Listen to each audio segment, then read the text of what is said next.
Oi, boa noite. Então, depois de 2 meses sem fazer live, estou voltando aqui com uma convidada super especial, a doutora Michele, mastologista. Michele já está aqui. Rui, tudo bom? Quanto tempo? Espero que fique aqui com a gente nessa noite de quarta-feira.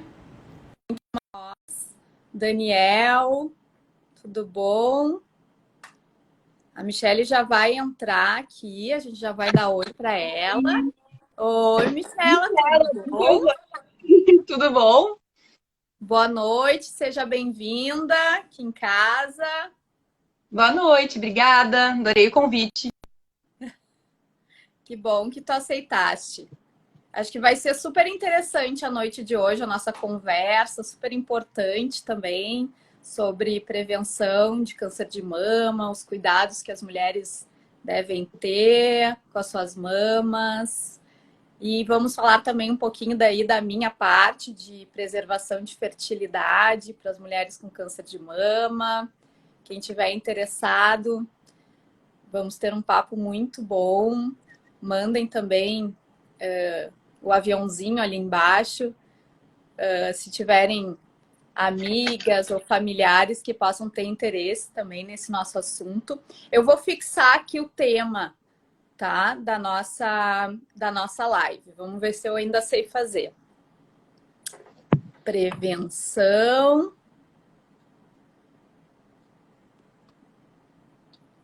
Estou fixando aqui, prevenção, escrevendo. Oi, doutora Patrícia. Prevenção de câncer de mama e preservação de fertilidade. Estou escrevendo aqui. Deixa eu ver se eu ainda sei fazer. Ah, deu. Vai dar. Acho que deu. Sim. Doutor Rafael, meu colega, neurologista, neurocirurgião, aliás. Adorei ver que tu já tem até livro publicado, doutor Rafael. Cleiton, Ana Paula. Bom, então eu vou me apresentar para quem não me conhece. Eu sou a doutora Fernanda Pacheco, sou médica, ginecologista e trabalho na área de reprodução humana. Fiz um fellowship em Nova York de 2013 a 2015 na área de preservação de fertilidade, basicamente voltado para pacientes com câncer.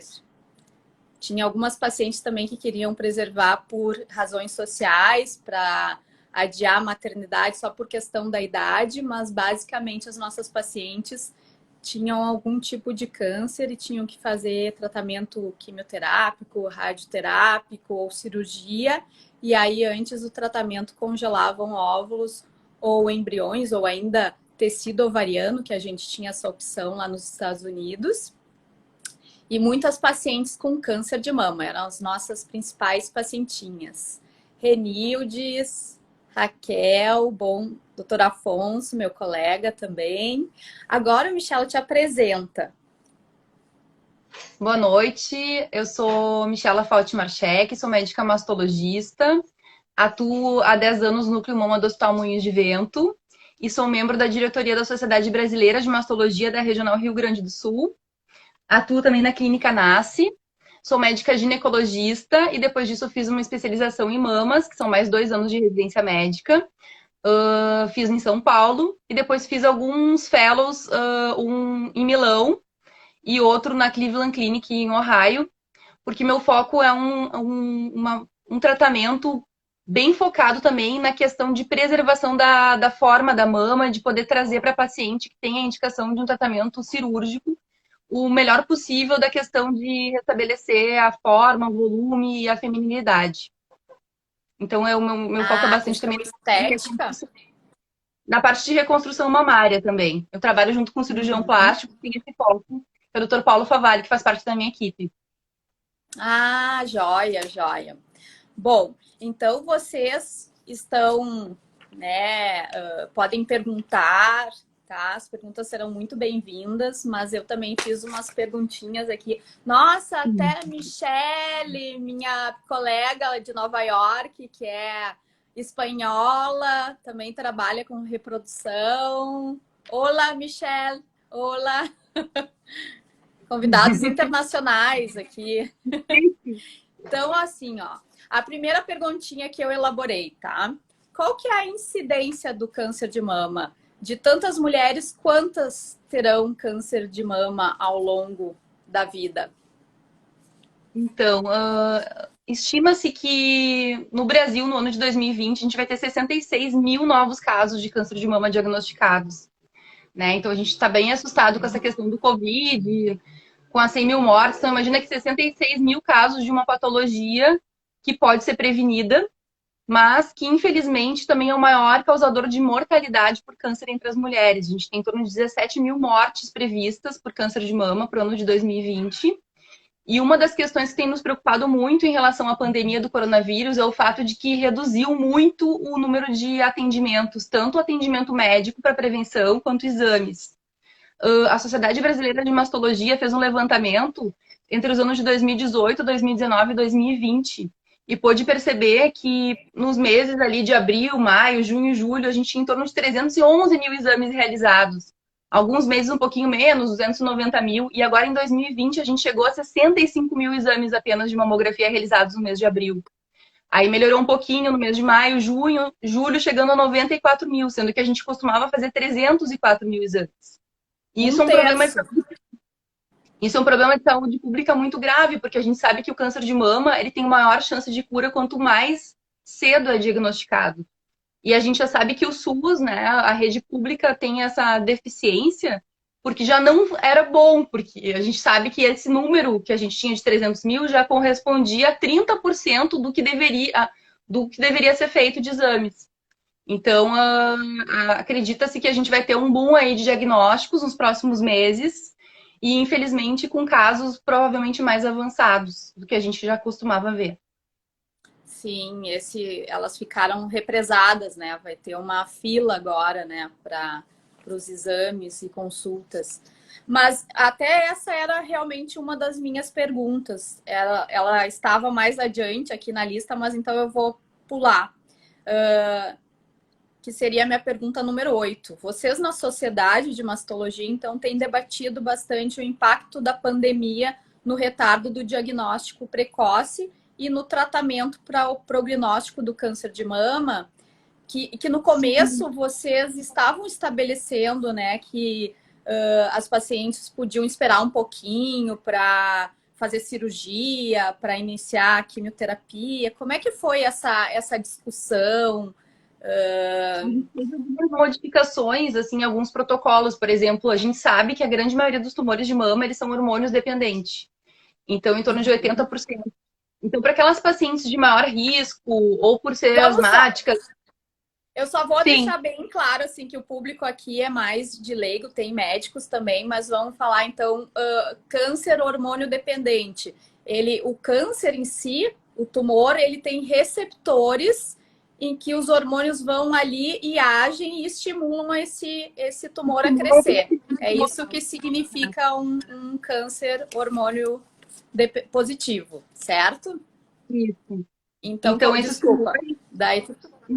Fica à vontade. Então, esses tumores que são a maioria e que tem normalmente um prognóstico, não tem um crescimento tão rápido, muitas vezes é o diagnóstico, a gente consegue muitas vezes diagnosticar em pacientes bem idosas com tumores arrastados ou grandes, né?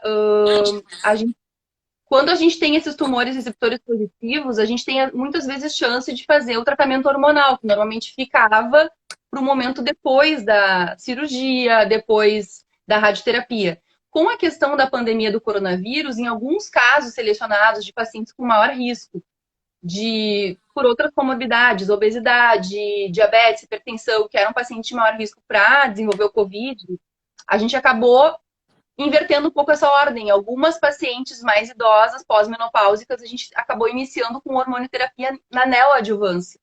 Então, para tentar preservar de hospitalizar as pacientes nesse primeiro momento. E aí a gente pensava, então vamos esperar 3 meses, mas a gente já viu aí que já se passaram 6 meses. Então, essas pacientes já Sim. estão começando a ter um desfecho diferente nesse momento, né? De a gente seguir fazendo a cirurgia quando necessário. Então, eu acho que o maior apelo desse Outubro Rosa, depois de toda essa situação que a gente está vivendo, do fique em casa, procure seu médico, né, com todo o cuidado, com todos os itens de prevenção, faça seus exames de prevenção regulares, faça a sua mamografia. A gente sabe que a mamografia é o exame capaz de diminuir a mortalidade em até 40%. É o exame primordial na detecção do câncer de mama.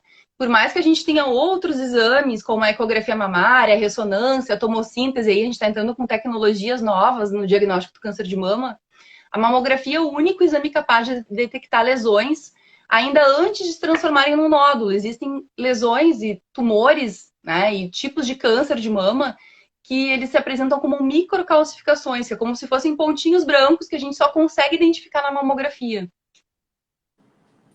Então, muito interessante isso que tu falaste. Então, só vou aqui falar de novo, né? Vocês entenderam, então, que para driblar esse impacto do fica em casa e as pacientes que precisavam fazer tratamento do câncer de mama, eles inverteram a ordem do tratamento para dar uma folguinha ali para as pacientes não terem que ir para o hospital fazer quimioterapia ou cirurgia. E aí a outra coisa muito interessante que ela falou, viu? Que mamografia é o principal exame. Porque os pacientes vão no consultório do ginecologista e dizem, ah, mas não dá só para ser ecografia? Não, não dá. Tem que achatar ali a mama mesmo. Esse é o Exato. exame que vai detectar essas microcalcificações, que não formou nem tumor ainda. É uma calcificação, é um E pontinho existe um branco, que é o câncer mais inicial.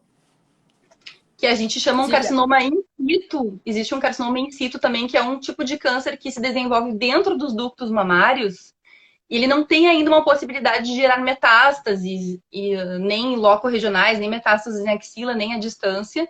E que esse tumor também, ele só pode ser diagnosticado, na grande maioria das vezes, através da mamografia. Então, é uma forma de detectar um tumor ainda numa fase muito mais inicial. Então, uma outra questão também importante para falar sobre em relação ao Outubro Rosa deste ano, a Sociedade Brasileira de Mastologia está com uma campanha que se chama Quanto Antes Melhor. Até na divulgação ali da live eu estava usando a máscara, que é uma máscara que a gente está usando com essa frase, que significa adotar estilos de vida e modificações que possam prevenir e diminuir o risco de ter tanto câncer de mama quanto outros tumores, doenças cardiovasculares.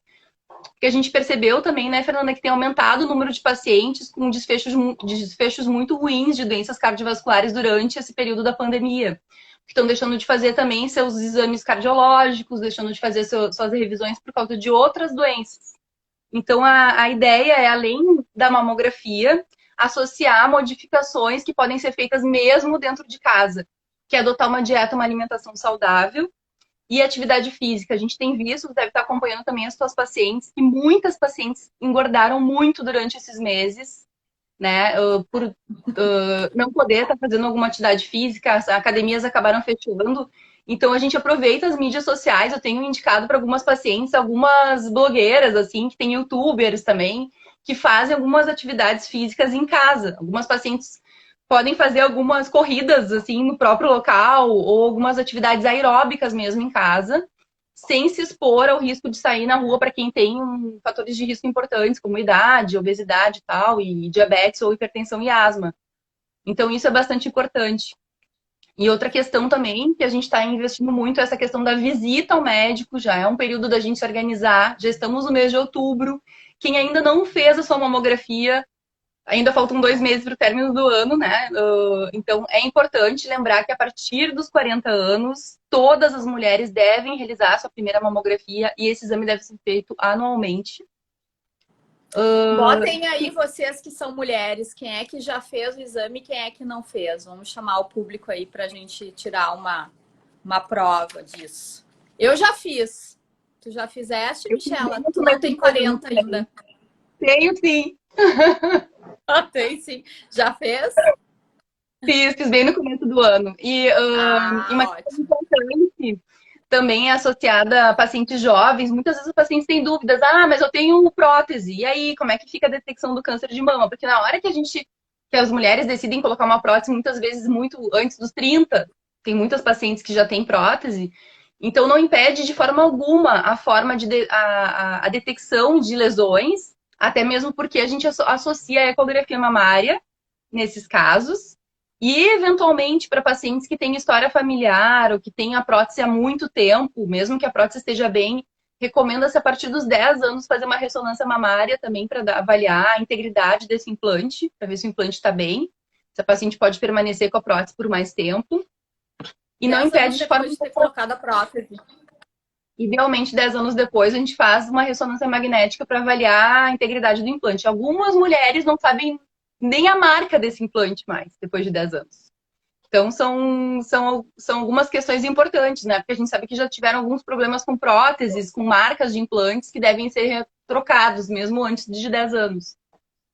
Sim. E eu vou só acrescentar isso que tu disseste das pacientes que não estão indo procurar o seu médico, mas hoje em dia também facilitou a teleconsulta, que a paciente pode procurar o seu médico, a Unimed já disponibiliza bem facilmente pelo www.unimedpoa.com.br e outras plataformas, outros convênios. Eu falei da Unimed porque é o convênio que eu atendo. Então, não tem motivo, né, para não fazer realmente esses exames de revisão, né? Aqui no Rio Grande do Sul também, Fernanda. O IP é um plano de saúde bastante utilizado aqui no Rio Grande do Sul. Também está autorizando as consultas online. E outros, como Saúde Caixa, também autorizam. Então, também proporcionam para a paciente essa opção, né? Tem pacientes, às vezes, que a gente atende que são de fora, do interior, e acabam tendo que viajar muitos quilômetros para pegar o pedido da requisição do exame, e isso tem facilitado bastante, que pelo menos a gente pode já fazer a requisição online, né? Sim, sim. Já consultam exatamente, é uma mão na roda, né?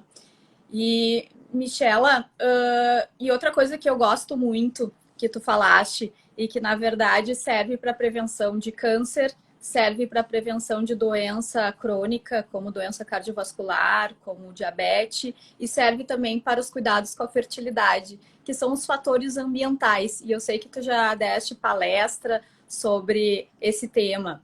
Então, me fala um pouquinho quais são os hábitos de saúde, os cuidados do dia a dia que a paciente pode ter para evitar o câncer de mama. Então, a gente tem um componente chamado bisfenol A, que é o BPA, que está muito presente no nosso dia a dia, que às vezes a gente não se dá conta, principalmente nos plásticos, nas camadas internas de latas, né, de alimentos condicionados em latas, por exemplo. E uma das coisas que tem me assustado bastante nesse período de pandemia é que a gente tem visto plástico para tudo que é lado, né? É plástico para a gente servir a refeição na hora do almoço, vários daqueles insufilmes, assim, que se coloca muitas vezes em contato direto com o alimento. Então, se puder evitar e colocar os alimentos, principalmente condicionados, em vidros, é muito melhor, porque esses disruptores, eles têm uma capacidade de liberar a sua substância nos alimentos e acabar contaminando, e eles atuam como substâncias que agem muito parecido com os hormônios do nosso organismo, e podem estar associados ao aumento do risco de câncer. Né? Além disso, a gente cada vez mais a gente fala numa alimentação saudável, fala muito também no uso de orgânicos. Então, tentar ter uma alimentação equilibrada, utilizar as frutas e verduras da estação, que muitas vezes tem muito menos defensivos agrícolas, né, ali, para manter aquela fruta saudável por mais tempo, com uma melhor aparência.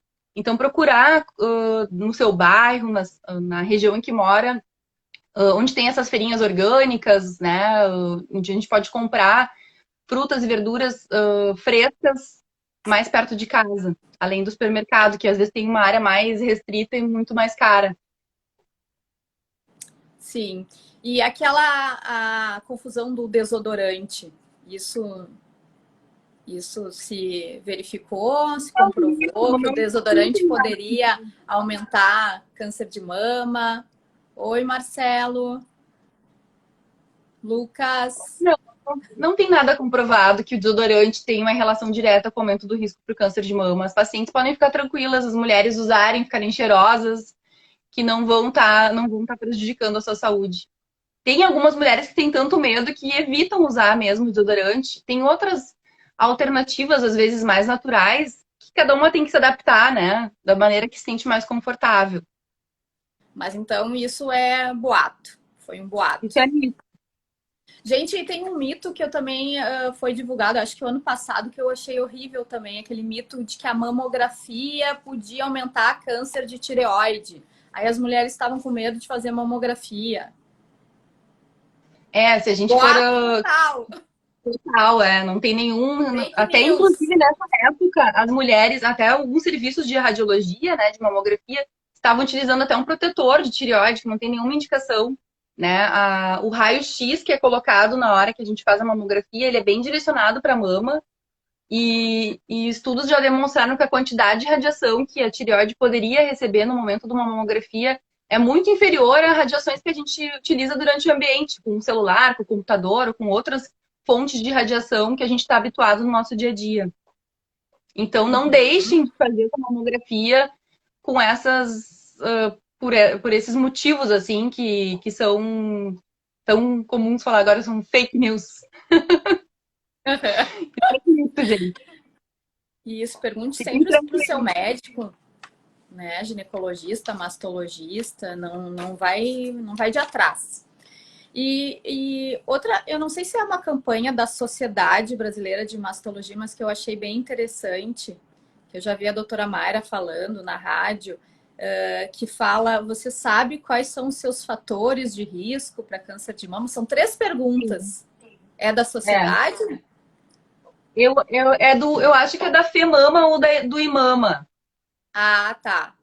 Mas Eu não vamos tenho falar certeza então dos. que são 3 Vamos, questões importantes. Mamografia salva vidas, conhecer os seus fatores de risco, isso é bastante importante. vamos Né? E falar dentro dos fatores de risco? vamos falar. Então, o principal fator de risco é ser mulher, né? A gente sabe que, como eu falei antes, que a gente tem em torno de 17 mil mortes previstas por câncer de mama, mas dentre essas, em torno de 290, se não me engano, são de homens. Então, o homem também pode ter câncer de mama. E quando há uma história na família de um homem com um diagnóstico de câncer de mama, aumenta muito o risco para que, eventualmente, tenha uma mutação genética associada, considerando que isso é um tumor raro no homem. Então, além da questão de ser mulher, a questão da idade, sabe-se que principalmente as mulheres na pós-menopausa têm um risco maior, e esse risco perdura durante toda a vida. Quanto mais tempo a gente vive, mais risco a gente tem de desenvolver ou de ter algum tumor, seja de mama ou outro. Tanto é que a gente indica também fazer a colonoscopia para prevenção do câncer coloretal a partir dos 45, 50 anos. E a história familiar, que é um fator de risco importante que a gente não pode mudar também, além de fato de ser mulher e da idade. A história familiar é bastante importante e deve ser um tema de relevância tanto lado materno quanto paterno, porque às vezes a gente tem mas é só a história da mãe que conta, a gente herda a nossa carga genética, metade do pai, metade da mãe, então às vezes tem famílias que toda a história de câncer está associado com o lado do pai. O pai teve câncer de próstata, a tia paterna teve câncer de mama ou de ovário e outros tumores. Então, quando a gente faz a investigação da nossa família, vale os dois lados. Então, o lado materno e paterno, e principalmente os familiares de primeiro grau, que seriam irmãos, os pais ou filhos. Por exemplo, tem mulheres, eventualmente, de 60, 50 anos, que já tiveram uma filha que tem diagnóstico de câncer de mama, numa idade muito jovem. Então, essa família pode ter uma mutação genética. Quando se tem uma história familiar de câncer, recomenda-se, então, exames de 6 em 6 meses. O exame clínico com um especialista, ou com um ginecologista, mas normalmente esses casos, o ideal é que seja encaminhado por um especialista mastologista. A gente recomenda também associar a ressonância magnética como um exame de rastreamento para essas mulheres e associar a ecografia. Normalmente a gente faz a cada 6 meses ressonância, 6 meses depois mamografia eco, então a cada 6 meses a gente sempre está rastreando essa mama para ver se surge alguma normalidade. E iniciar 10 anos antes do caso familiar, né? Se a mãe teve aos 40 anos, essa menina vai começar aos 30, Isso, certo? daí neste caso, corretamente, perfeita. A única questão é que daí, até os 35 anos, a gente não recomenda tanto mamografia, porque, como tu falou, a mama é comprimida, é um raio-x, é uma fotografia da mama naquele dia, e muitas vezes a mama é muito densa e a gente não tem uma imagem adequada. Então, nesses casos de pacientes muito jovens, salvo exceções, a gente recomenda a ressonância intercalada com a ecografia mamária. Uhum. Tá. E outros fatores de risco, o fato de não ter tido gestação, né? É um fator Sim, de risco, uma mulher que não teve, nunca gestou. não também ter tido a primeira menstruação muito jovem, antes dos 12 anos de idade. A gente tem visto Uhum. muitas meninas, né, tendo menstruações muito jovens. Não gestar, não amamentar, porque a amamentação é um fator de proteção. E aqueles fatores, de Uhum. novo, que a gente pode modificar, que é evitar o tabagismo e as questões associadas ao estilo de vida, que é a obesidade e alimentação saudável, que juntas podem prevenir até 30% dos casos. E uma das coisas que falam é que o câncer de mama é bem comum aqui no Rio Grande do Sul, ele é mais comum em países desenvolvidos, em cidades grandes. E aqui no Rio Grande do Sul, particularmente, se associou muito com a ingestão abusiva de carne, né? De carne gorda. Tô É, correta? de carne vermelha, e isso também vai lá de novo para aquele fator ambiental que a gente estava falando. Que Uhum. eventualmente a gente está consumindo uma carne de um animal que pastou, que teve ali, que se alimentou numa área contaminada eventualmente por agrotóxico. Então, isso pode ser um fator também de aumento de risco para câncer de mama. E os hormônios também, eu acho, não? E o Hormônios uso que de o. hormônios, né? A gente sabe que o uso de Uhum. hormônios, principalmente na pós-menopausa, deve ser supervisionado pelo Uhum. ginecologista, pelo profissional de saúde, para que não se use por Uhum. tanto tempo e também se use quando é necessário. Não é toda mulher que está na menopausa que necessariamente vai ter que usar um hormônio, né? Uhum. Mas sabe que eu estava falando do uso de hormônios em animais, mas Ah, claro sim. que também deve contribuir também, né, para o aumento de câncer de mama com a ingestão de carne vermelha e carne, não sei se carne de frango também, porque o frango principalmente que recebe hormônios, eu acredito, não sou muito especialista nesse assunto. Não sei se vocês falam disso.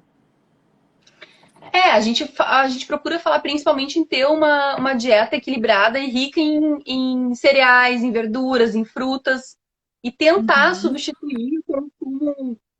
Nós gaúchos aqui também, acho que na Argentina a gente consome muita carne vermelha, mas tentar Uhum. substituir por peixe, frango, por outras carnes, quando possível. Uhum. Ah, tá. E a associação, então, é mais com agrotóxico. Sim, e aí os hormônios, claro, tanto o hormônio de terapia hormonal pós-menopausa, quanto o anticoncepcional também pode ter associação. Se for uma menina com uma família muito rica de câncer de mama, é bom não usar anticoncepcional oral para aquela menina, certo? Depende, porque tem algumas pacientes que têm um risco aumentado associado com um risco familiar, tem algumas mutações que predispõem a tumores que não têm um fator hormonal como prevalência. São tumores que a gente chama de triplo negativos ou HER2 positivos. Então, não tem nenhum estudo que demonstre que tem um aumento de risco para uso quanto ao uso do anticoncepcional. Então, Uhum. não tem relevância em relação a isso. Claro que se tem uma história familiar bem importante, a gente tem que ficar bem supervisionando muito essa paciente, porque ela tem um fator de risco em relação a isso. Mas muitas vezes que tem um fator familiar e quando indicado é feito um teste genético que pode avaliar melhor e se eventualmente esse tumor, essa paciente também, se ela tem que fazer alguns outros exames de rastreamento além da mama, né? Porque muitas vezes pode predispor também para o síndrome de mama ovário. E aí a gente tem que ficar atenta também a essa questão e a questão da fertilidade, que é bastante importante. Estimulando que essas mulheres tenham, quando desejam ter filhos, né, que tenham numa idade de preferência, quando possível, mais precoce, porque eventualmente pacientes que tenham mutação têm indicação de fazer em torno dos 40 anos ou mais a ovarectomia, salpingo-ovarectomia e eventualmente a mastectomia profilática para Tá, redução vamos de risco. traduzir aqui para o público. Então, mulheres que têm uma mutação genética, que é o BRCA1 ou 2, que é o da Angelina Jolie, né? Eu sempre dou esse exemplo que todo mundo sabe. tem mais chance de ter câncer de mama e câncer de ovário. Então, ela tem recomendação de tirar as mamas com 35 anos, Não, tem 35, recomendação. 40, tu falaste, e Os tirar ovários, os ovários e as trompas quando completar a prole. e a mama também, porque porque a principal função da mama é aleitar. Então, primeiro, Uhum, essa mulher deve, né, ter toda a sua vida, toda a sua prole, sua vida reprodutiva, e uhum, depois, muitas vezes, essas mutações genéticas podem aumentar o risco para câncer de mama em torno de 60% durante a vida ou mais. É recomendado, no momento adequado, fazer a mastectomia profilática, que é a remoção das mamas, preservando pele, areola e mamilo com a reconstrução imediata. E esse tipo uhum, de procedimento cirúrgico ele é indicado somente em casos confirmados de mutações genéticas. Como tu uhum. citaste, as mais comuns, mais frequentes na população em geral é a mutação de BRCA1 e 2. Sim. E, na verdade, as pessoas têm muito medo do câncer de mama familiar, dele ser hereditário ou não, mas apenas 10% dos cânceres de mama são hereditários. Confere? Sim, a grande maioria dos tumores de mama, eles são aleatórios, ao acaso, assim, estão associados a outros fatores, como a gente comentou, né? Outros fatores de Uhum, risco. uhum. A menarca, que é a primeira menstruação muito cedo, a menopausa tardia, o sedentarismo, a obesidade, o fato de não ter tido filhos, E, a história familiar. tá, e ainda falando dessa mutação do BRCA, a gente estudava bastante isso, o meu mentor lá de Nova York, ele pesquisa bastante o assunto. E essas pacientes também, elas costumam ter uma reserva ovariana mais baixa. Então, a gente recomenda a preservação da fertilidade o quanto antes, né? Congelar óvulos, embriões. Algumas publicações já demonstraram esse evento. E era muito comum lá as pacientes tirarem a mama, os ovários. Eu vejo que aqui no Brasil tem uma resistência muito maior, né, Michela? E também tem um acesso muito mais restrito a ter essas informações, a ter o acesso ao O exame. Agora, exame. atualmente, o exame genético, a avaliação com o Uhum. geneticista e ter a possibilidade de fazer o exame genético para testar.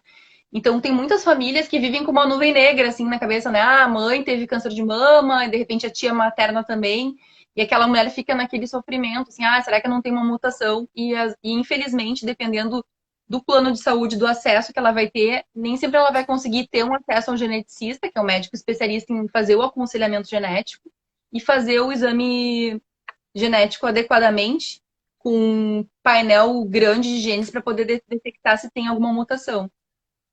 Então, o acesso Uhum. ainda a esses exames é algo que a gente tem que melhorar bastante. Uhum. Tá bem. Tá. Então, e tu falaste que inicia então os exames a partir dos 40 ou 10 anos antes da, daquela aquele parente, né, que teve câncer de mama, se a mãe teve aos 40, inicia aos 30.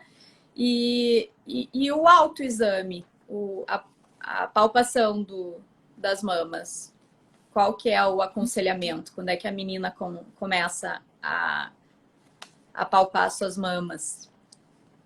É muito bom falar nesse assunto que tem muitas mulheres que têm um tabu em relação a tocar nas A suas mamas. palpação. Muitas vezes eu não consigo fazer a palpação. Na verdade, eu acho que até esse nome é o Tem nome errado, medo.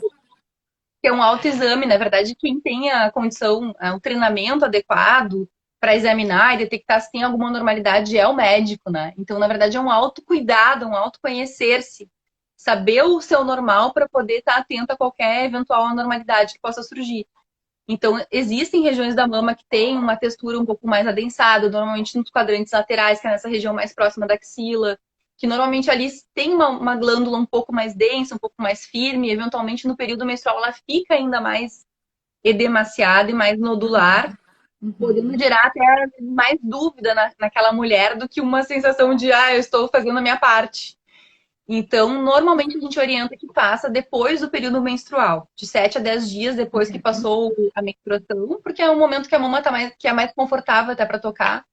Pode ser na hora do banho, com um sabonete, ou um creme hidratante depois, mas é muito importante também que a mulher esteja atenta para sinais visuais, que seria assim, avaliar a sua mama, levantando os braços lá para cima, fazendo esse tipo de movimento, porque eventualmente pode ter alguma área de retração ou alguma alteração no mamilo, na areola, olhando de lado também para ver se tem alguma modificação, porque eventualmente algum tumor pode crescer e puxar, né, trazer ali o tecido A areolar pele. e ter alterações de pele. Então, toda alteração que persiste por um período, principalmente depois de um ciclo menstrual, deve logo procurar o seu médico. E para aquelas Uhum. mulheres que já estão na menopausa, eu costumo recomendar que escolha o dia do seu aniversário, o dia do mês ali do seu aniversário, para ter um autocuidado, para fazer isso. E algumas vezes a gente percebe que são os companheiros que notam alguma alteração nas mamas da mulher. Então, às vezes, os companheiros conhecem mais as mamas do que a própria mulher. Uhum. E isso Tá. E, e tem algum sintoma? Geralmente não dói, né? O câncer de mama. infelizmente, ele não cursa com a dor, né? Seria bom normalmente as lesões que causam dor estão mais associadas com lesões benignas, como cistos, né? Que são nódulos preenchidos por líquido internamente, que Uhum. eventualmente podem ser grandes a ponto de crescer, empurrar o tecido na volta na mama e causar um desconforto. E é importante falar nisso em nódulos e palpações, porque na grande maioria das vezes, principalmente em pacientes bem jovens, os nódulos eles não são câncer, eles são fibroadenomas, Uhum. que é o nódulo benigno mais comum na mulher jovem. Então, Uhum. na grande maioria das vezes, a gente faz uma biópsia para detectar se aquele nódulo é ou não, né? A gente sempre tem que descartar essa possibilidade do câncer de mama. Mas, na maioria das vezes que a gente detecta um fibroadenoma ou nódulos pequenos, a gente faz um acompanhamento de 6 meses para avaliar como é que ele vai se comportar naquele período. E todo nódulo novo que aparece, principalmente em pacientes a partir dos 40 anos, deve ser adequadamente investigado com biópsia, que é um procedimento ambulatorial que é feito pelo médico radiologista, que está fazendo normalmente guiado por ecografia, faz uma punção ali guiada por eco, tira alguns fragmentos desse nódulo e pode ter um diagnóstico definitivo. Uhum. E o fibroadenoma, que é bem comum, né? Esse tumor benigno, ele costuma ser bem móvel, né? Diferente do câncer de mama, assim, é como se fosse uma bola de gude andando ali dentro Uhum. da mama, né? E o câncer geralmente é um nódulo mais fixo. Firme, né? O nódulo mais endurecido Uhum. firme. E eventualmente o fibroadenoma Sim. também, dependendo da localização em que ele está, às vezes quando ele está mais na região em volta da areola e do mamilo, pode provocar alguma dor, algum desconforto, ou se ele está em alguma região do sutiã, assim, que a paciente que fica ali comprimindo com o sutiã pode causar algum desconforto. Mas a Tá maioria bem. das vezes. Outro fator também que é muito importante lembrar, que pode ser um um sinal, né, que a gente tem que sempre investigar é alguma saída de secreção pela areola, pelo mamilo, né, que a gente chama de descarga Uhum. papilar, Uhum. em período que a paciente não está amamentando. Então, normalmente essas descargas, quando sai alguma secreção pelo mamilo, de um só lado, de um só ducto da mama, deve ser adequadamente investigado e rapidamente avaliado quando que foi feita a última mamografia, que pode ser um sinal de câncer de mama. Uhum. E ele tem uma característica, esse líquido? Normalmente é um líquido sanguíneo ou um líquido bem clarinho, que a gente chama de Uhum. água de rocha, que é como se fosse uma água. Quando ele é mais Sim, amarelado, esverdeado, normalmente está mais verdeado. associado a alterações císticas dessa região dos ductos. Então também não se apavore, não Uhum. quer dizer que porque saiu algum líquido ali que esteja com câncer de mama. E normalmente, quando está mais associado a alterações benignas, ele é bilateral. Quando está mais associado a alterações de câncer de mama, ele é normalmente mais uma alteração somente de um lado na mama. Sim, não vai dar o azar de ter dois câncer de mama de cada lado e ainda simétrico, né? Por isso que, É muito, né, a muito gente, raro. quando tem do outro lado, a gente é um sinal que chama mais para benignidade, né? Alguma pergunta aí das pessoas que estão nos assistindo? Vamos ver se entrou alguma pergunta. Não, tá todo mundo aqui bem quieto. Geralmente não é assim, enche de perguntas. Acho que a Michela está explicando muito bem, aí ninguém tem perguntas. Mas deixa então eu ver aqui as minhas perguntas. Bom, a gente falou já da pandemia, e assim, por que está aumentando o diagnóstico de câncer de mama, principalmente em mulheres jovens? Uma das possibilidades é aquilo que a gente até falou, né? Que essa questão da mulher tá retardando muito também o início da sua vida reprodutiva. Muitas mulheres não estão tendo filhos, não estão amamentando, que são fatores de risco. E uma questão muito importante também que a gente não falou, que ainda bem que eu lembrei, é a questão do uso de álcool, tá? Que está associado ao aumento de riscos também para câncer de mama. E a gente tem notado que, principalmente nesse período de isolamento social, de pandemia, que tem aumentado muito o consumo de bebidas alcoólicas. E tem alguns outros fatores também que a gente não pode mensurar, que é um nível de vida muito estressante. A gente vê que muitas vezes algumas mulheres que diagnosticam muito jovens para pensar assim, nossa, eu estava exausta, não estava dando conta de tudo, problemas do trabalho, eventualmente problemas pessoais. Então a gente tentar ter momentos assim de espiritualidade, momentos de fazer uma atividade física, fazer coisas só nossas, isso também é um alívio assim para a alma. A gente não pode esquecer também que nesse momento de pandemia tem muitas pessoas que estão tendo problemas importantes psiquiátricos, né? Problemas de depressão. Isso também não tem muito como a gente mensurar isso em trabalhos científicos, mas eu posso dizer que isso é algo que a gente, como clínico, a gente vê, né? Que tem aumentado bastante. Sim, e a gente pensa em câncer de mama, mulheres com mais de 40, então tem aumentado bastante entre mulheres abaixo de 40, e mesmo meninas, adolescentes, às vezes podem ter câncer de mama também, né? Eu, como ginecologista, eu sempre estimulo, ó, tem que fazer a palpação, conhecer a sua mama, e aí eu falo, ó, porque mesmo meninas, também adolescentes, podem ter câncer de mama, né? É bom É muito raro antes dos salientar 30, isso. mas a gente tem Como? visto. É muito raro antes dos 30 anos de idade, mas a Uhum, gente vê também alguns casos de pacientes bastante jovens mesmo. Então, mesmo que tenha uma idade bastante jovem, ou eventualmente até pacientes que estejam amamentando, porque às vezes é um período também difícil de avaliar alterações da mama. Então, alterações que surgem mesmo no período de amamentação ou da gravidez devem ser adequadamente investigados. A gente vê que, eventualmente, nesses casos, de paciente muito jovem, amamentando ou grávida, às vezes a gente tem um retardo importante no diagnóstico, porque aparentemente, até mesmo às vezes os colegas médicos assim subestimam, ah, não, isso deve ser uma alteração própria da gravidez. Pode ser feita a biópsia, não tem nenhum problema de fazer a biópsia tanto na gravidez quanto no período lactacional de amamentação, e deve ser sempre excluída essa possibilidade quando surge alguma alteração. uhum, ótimo. Bom, então abaixo de 30 é bem raro. Muito raro. Bom, tá. Mas voltando ao assunto da palpação, tu recomenda, assim, adolescentes iniciarem a palpação com que idade? Olha, eu não atendo tanto as pacientes adolescentes, tá? Mas quando a gente tem a oportunidade, tem algumas pacientes que vêm para iniciar a anticoncepção, né? O uso de pílula, e eventualmente o uso de anticoncepcional pode alterar, às vezes, propiciar algum cisto, ou proporcionar algum período do ciclo em que tenha mais dor, né? Uhum, Tem algumas pacientes que acabam usando de uso contínuo, que ficam muito tempo emendando uma cartela na outra, que eventualmente também tem um desconforto maior. Então é importante se conhecer, saber a melhor maneira de palpar, né? E não ter medo. E uhum. também palpar a região axilar também, que é importante. Tem algumas mulheres que às vezes podem ter o que a gente chama de mama acessória, que são glândulas supranumerárias que acontecem nessa região axilar, que é, Uhum. é algo bem comum também que a gente vê no consultório. Tem um gordinho na axila que às vezes pode até inchar durante a menstruação. É. Tá bem. E como é que você vê a preservação de fertilidade nessas pacientes jovens com câncer de mama? Como é que tem sido? Sempre que a gente tem um diagnóstico em paciente jovem, mesmo que ela eventualmente já tenha tido filhos, a gente sempre tem que ter um momento especial para falar sobre isso, sobre o que ela espera, se ela desejava ter Não é o fato de ter tido um filho, não significa que ela não desejaria ter outros, né? No momento do diagnóstico do Uhum. câncer de mama.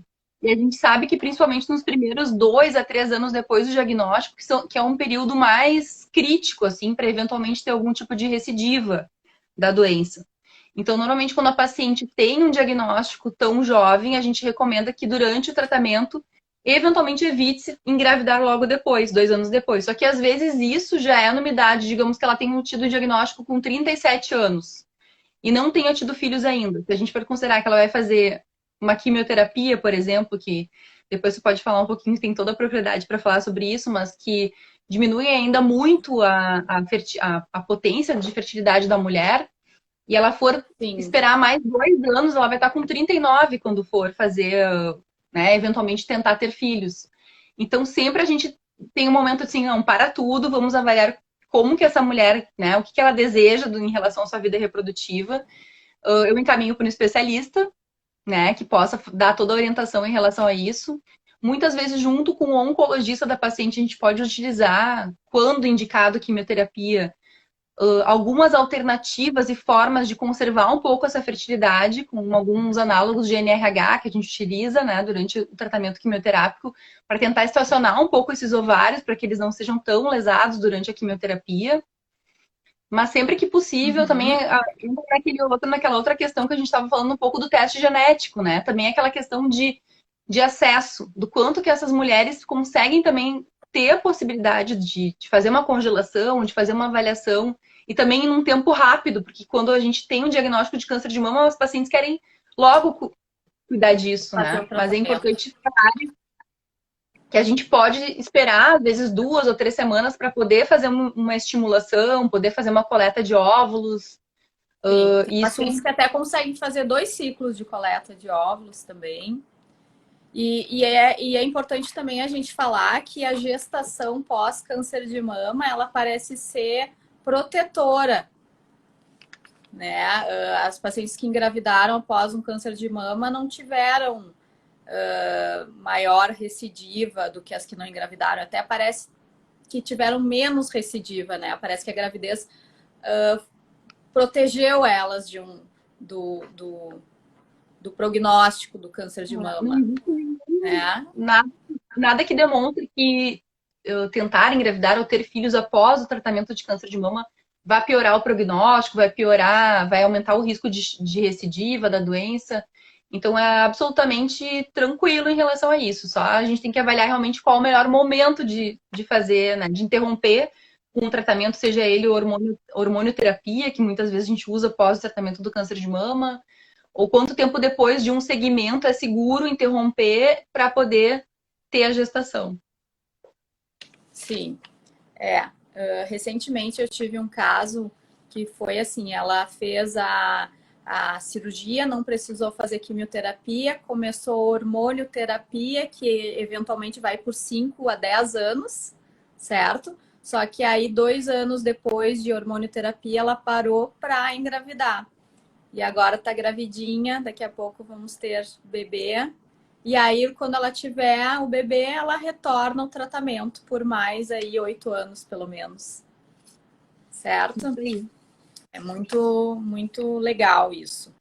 E importante, né, a gente divulgar que dá para preservar a fertilidade, dá para engravidar após um câncer de mama e que isso é até uma esperança para as pacientes, né? Uma luz no final do túnel. Elas ficam até mais engajadas com o tratamento. Entrou uma pergunta aqui, mas ela não é específica do nosso assunto. Fabiano Coutinho, tem como engravidar aos 46 anos mesmo sendo laqueada? Sim, tem que fazer fertilização, mas claro que o óvulo de uma mulher com 46 anos, ele não tem uma boa qualidade, às vezes não tem quantidade também de folículos, de óvulos. Então, muitas vezes a gente tem que partir para uma ovodoação. Tá? Esse caso é não, pelo visto, a paciente não teve câncer de mama, foge um pouquinho do nosso assunto. Não sei se alguém aí tem perguntas para nos ajudar aqui, se Michela quer falar mais alguma coisa que tu acha importante sobre nosso tema aí tão importante que afeta tantas mulheres, né? Acho, Acho que é importante lembrar que a gente tem que ter algumas atitudes de ação também, se a gente puder fazer isso frente às pessoas que a gente mais ama, mais gosta, né? Ligar para tia, para madrinha, e aí, fez o exame, né? E avaliar como que as pessoas estão lidando com essa situação atual do medo. Não deixar, antes a gente falava assim, quando ainda não existia o Covid nas nossas vidas, né? Não deixa que o medo impeça que diagnostique, porque já é algo assim que sempre foi um tabu muitas vezes para algumas mulheres, o medo do diagnóstico. Tem muita gente que diz assim, ah, quem procura acha. Mas eu gosto de dizer que quem procura cura, porque principalmente quando a gente diagnostica mais cedo, a gente tem mais chances de cura com tratamentos muito menos agressivos. Quanto mais cedo a gente Excelente. diagnostica, a gente tem menos chance de ter que fazer eventualmente uma quimioterapia, a gente pode proporcionar para essa mulher um tratamento conservador, né, que é um quadrante, um setor de mama, que é quando a gente não tem que remover toda a mama. Se eventualmente a gente tem essa necessidade, em todos os casos, a gente orienta, a gente estimula que a mulher faça a reconstrução mamária, que a gente já oferece alguma etapa de reconstrução no mesmo momento cirúrgico, para que não fique com aquela questão da mastectomia, né, de se sentir mutilada, né? A gente já tem, inclusive, uma lei que tem que pode respaldar a mulher, que garante que ela tenha esse direito à reconstrução. Então, Uhum, tudo isso sim, é importante. boa. Quanto mais cedo a gente diagnostica, mais chances a gente tem de tratamento, né? Mais oportunidades a gente tem de oferecer tratamentos com menor risco de mortalidade e de morbidade E também. A gente esses sabe dias, que eu ia falar esses sobre dias, a esvaziamento axilar, que quando a gente diagnostica cedo também, muitas vezes a gente não tem a necessidade de fazer o esvaziamento axilar, que é a cirurgia de retirar todos aqueles níveis de linfonodos linfonodos, que a gente tem na região axilar. Então a as gente pode fazer ínguas. somente com as línguas que a gente tem na região da axila. A gente acaba removendo somente o linfonodo sentinela, que seria o primeiro linfonodo a receber a drenagem da mama, com uma chance bem menor da gente ter o linfedema, que é aquela alteração que pode aumentar o volume do braço, né? Causando bastante desconforto, dor e dificuldades na mobilidade do braço também. E depois que faz esse esvaziamento também tem que sempre cuidar daquele braço, não aferir pressão naquele braço, não tirar cutícula, não ter nenhum machucado naquele braço, né? Uma função. Entra até o trabalho de fisioterapeutas. Eu vi que a doutora Alessandra estava aqui na live com a gente. Entra esse Eu trabalho falei de Dinda bonito, também né? ali, né? Dinda Ju ali. Beijo. É parente. E esses dias eu estava almoçando na casa dos meus avós. E aí a minha avó disse assim: Não, mas eu ganhei alta da ginecologista. Ela tem 81 anos. Eu disse: Ai, não, vó, tu não precisa mais fazer o Papa Nicolau, mas a revisão da mama tu tens que fazer. Não tem Muito bem limite de lembrado. idade, tem para iniciar a investigação, mas não para um limite de idade para não fazer mais, certo? Não. Infelizmente, no SUS, a gente tem uma condição bem diferente da rede privada, né? No SUS, se recomenda fazer o exame de mamografia a partir dos 50 anos até os 69 a cada 2 anos. Então, dos 50 aos 69, de 2 em 2 anos. Enquanto a Sociedade Brasileira de Mastologia recomenda dos 40 anos e não tem uma idade limite para terminar o rastreamento, que é a mamografia de prevenção. Cada vez mais a gente vê mulheres aí com 85 ou mais anos, independentes, lépidas e faceiras, exercendo todas as suas atividades de vida diária sem nenhuma necessidade de ajuda. Por que essa mulher não iria a um mamógrafo? Sendo que a gente sabe que quanto maior a idade, maior o risco para desenvolver um tumor. Então, acabam tendo muitas vezes um diagnóstico mais tardio, sendo que acabam tendo um diagnóstico só quando palpam alguma anormalidade. E a gente sabe que quando as lesões são palpáveis, elas têm normalmente mais de 1 centímetro. Isso quando elas são superficiais, é uma mama mais volumosa, uma lesão mais profunda, mesmo com 1 centímetro, eventualmente a mulher não vai perceber. Hoje mesmo eu atendi o consultório uma senhorinha de 92 anos, com um tumor bem avançado, já com uma axila bem a área de massa nos linfonodos axilares, nas ínguas, era até maior que na mama. E foi identificado, às vezes é um cuidador, alguém que está ali junto com aquela mulher, que acaba percebendo que tem um câncer ali, que poderia já ter sido diagnosticado muito antes e ter sido tratado de uma forma mais leve, com um tratamento menos né, mutilante que uma mastectomia, por agressivo, exemplo. né? Sim. Exato. E aqui a Verona Marques, que até fez uma escova aqui, essa escova maravilhosa, ela perguntou quando se inicia a mamografia, que ela entrou mais tarde aqui na nossa live. A gente já respondeu, mas a gente vai responder de novo para ti. Mamografia inicia aos 40 anos. No E é um SUS, exame anual. a doutora Michela estava explicando que tem mais dificuldade de acesso, então eles recomendam a partir dos 50. Mas o ideal é a partir dos 40, ou se tiver na família alguém com câncer de mama, tipo a mãe teve aos 40. Aí essa pessoa vai iniciar 10 anos antes, aos 30. Mais alguma pergunta? Mais alguma consideração final? Alguma pergunta da preservação de fertilidade? Claro que a gente tem um esquema especial também, né, para as pacientes com câncer de mama. A gente usa uma medicação que não aumenta tanto o estrogênio, porque o estrogênio, como a gente falou, tem muitos tumores que são receptores positivos, então podem alimentar ali o câncer de mama.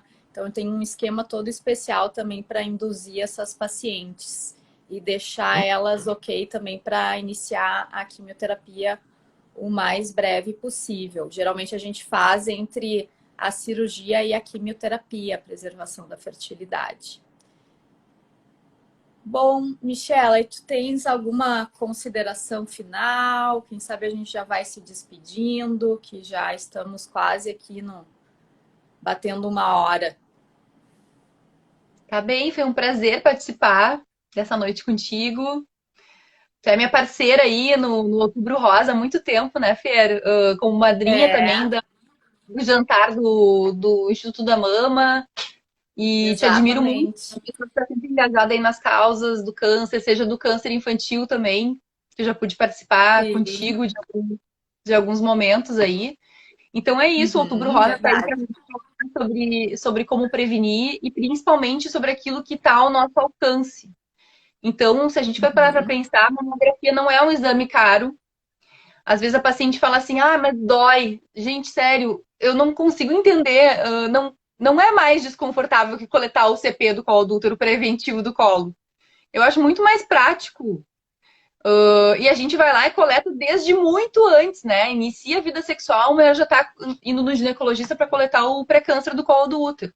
E é uma compressão que realmente faz ali na mama necessária para poder passar o raio-x, conseguir penetrar todas as estruturas glandulares e conseguir detectar se tem alguma normalidade, alguma microcalcificação, algum nódulo que seja obscurecido. E não adianta, a ecografia não substitui a mamografia. É claro que a gente vê aí alguns casos de mulheres, mas só detectou na ecografia. Pode acontecer, mas a Que mamografia para é os jovens essencial. a gente tem que botar as duas juntas, né? A mamografia mais a ecografia, mas mamografia sempre tem que ter, né? Sempre tem que ter. Tem uma pergunta de uma parente tua aqui. Por que há tanta reincidência do câncer de mama? Tem que responder em 1 minuto, senão a live vai cair. E aí eu não consigo salvar. Está principalmente associado aos fatores também que a gente falou, né? A obesidade, ao sedentarismo. Então, vamos lá, pessoal. Chega da gente ficar reclamando que só em casa, vamos se mexer, vamos praticar atividade física, ter uma alimentação saudável, consultar com seus médicos e fazer os exames preventivos, que isso é o mais E às vezes importante. porque. E também porque pode diagnosticar num estágio mais tardio, com já, né? Que daí já tem mais chance de ter uma reincidência, certo?